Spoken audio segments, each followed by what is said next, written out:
Okay, welcome back. Now, back to you, Mr. Adeyanju. You mentioned earlier that there are clear-cut ideologies from these parties and, there are distinctions.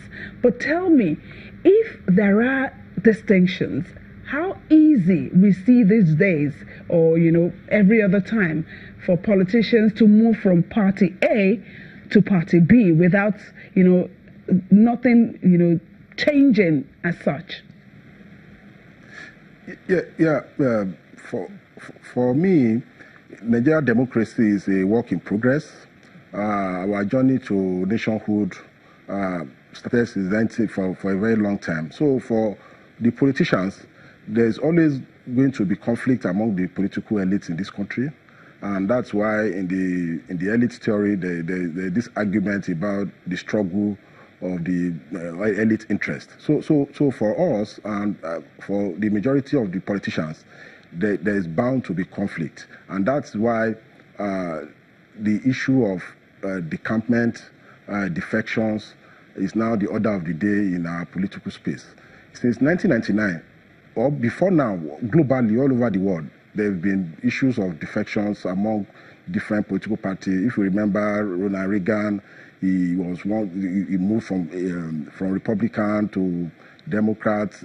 Churchill in Britain, there have been cross-carpeting among the parliamentarians. So for us in Nigeria and in the APC, there's going to be a distinction in moving forward now.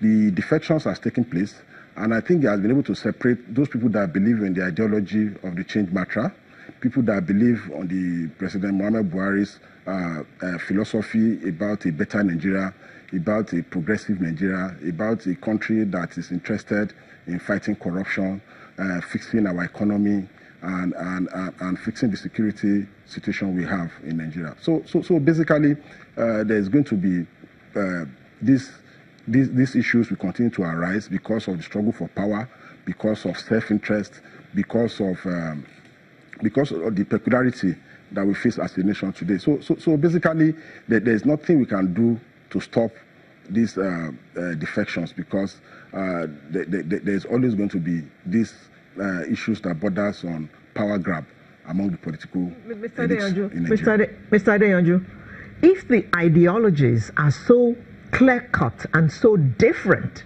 how come it's so easy to leave one today, go to another one tomorrow, and then the day after you return to the one that you left 3 days ago? Oh, yeah, if you could remember that most people that you find in APC with the President Muhammad Buhari today have been with him for many years. The likes of the Ashiwaju, the Jagaban, and many of these people you see in the APC today, they've been with him for many years. In 2015, there were this agitation for change, and many people joined him and the party in the course of this actualization or sending out PDP in 2015.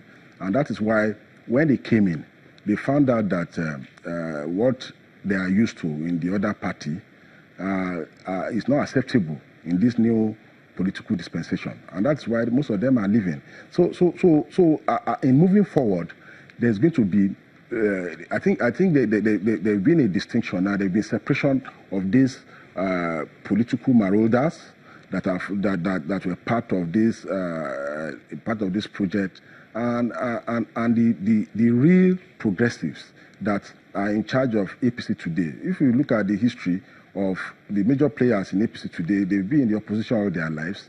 They've been in the trenches. They've struggled for a better Nigeria. They've struggled for an equitable country, a country where justice, peace prevail, where there is where corruption is wiped out, where we have the basic needs of life is enjoyed by average Nigerians. So basically, in moving forward, we will see a distinction in the political calculations of this country.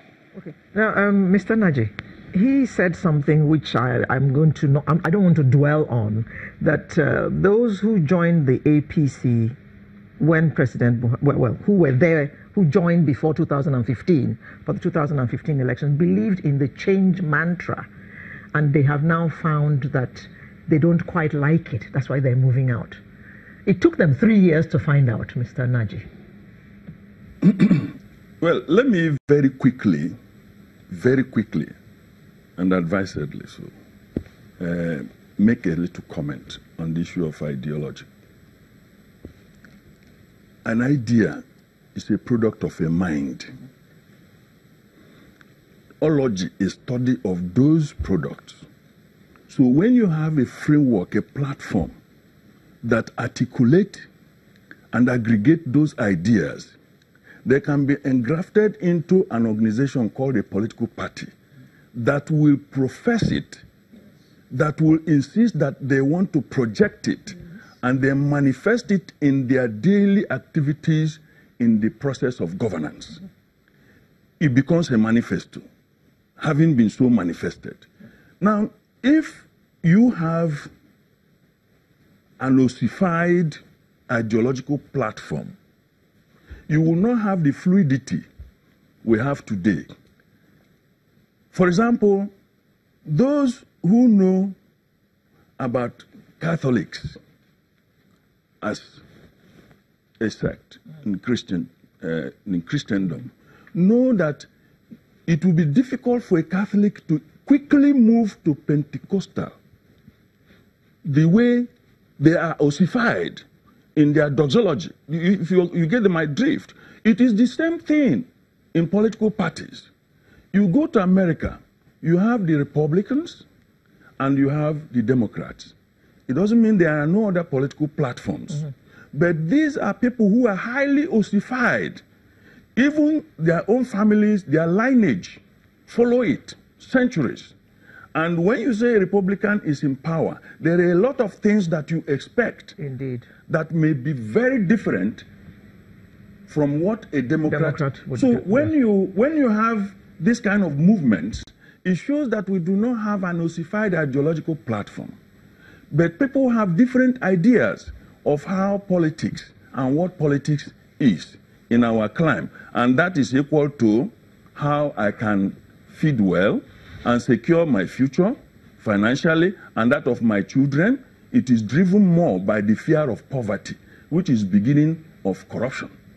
Now, to your question,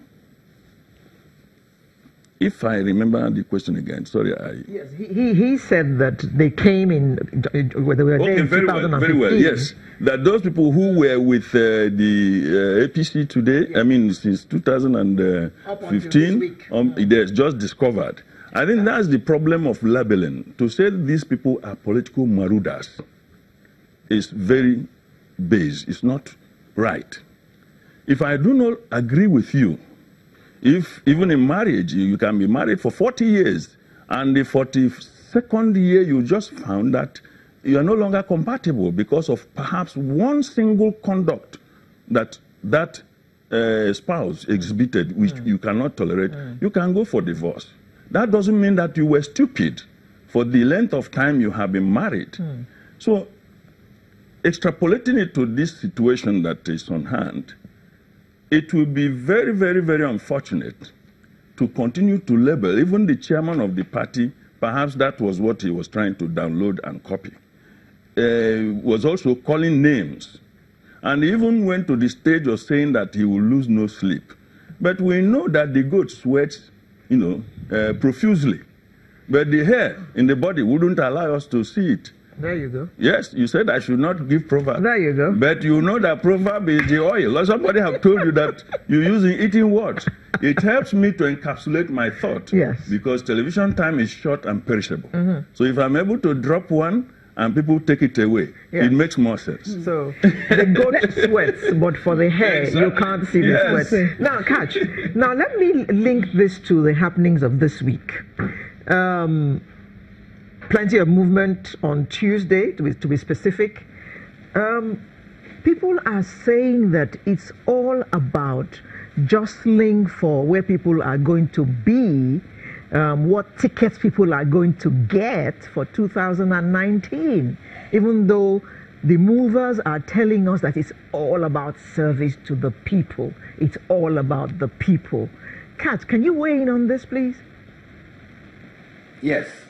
First, let me help you. On the issue of Benue State and the senators and the governors, it is based on the TV, the Idoma, not agreeing with the ideology of the headsman. The president promotes an ideology of your land or your life. The TV are historical farmers, and farmers are known to be emotionally attached to land. Now, the policy that President Buhari has had of importing Malians, Mauritanians, Senegalese to occupy